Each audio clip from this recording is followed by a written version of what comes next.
Here's a little computer guessing game I made up where the computer actually refines its guess after each guess. Now, obviously, human, I'm just going to choose one to give an example. So see one, and the computer has a range there.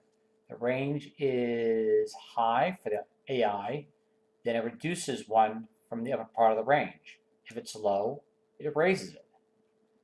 See, now the range is 29 to 61. These are the guesses I'm recording there. See, the range becomes narrower. Range becomes even more narrow. Range closes in. Range is getting there.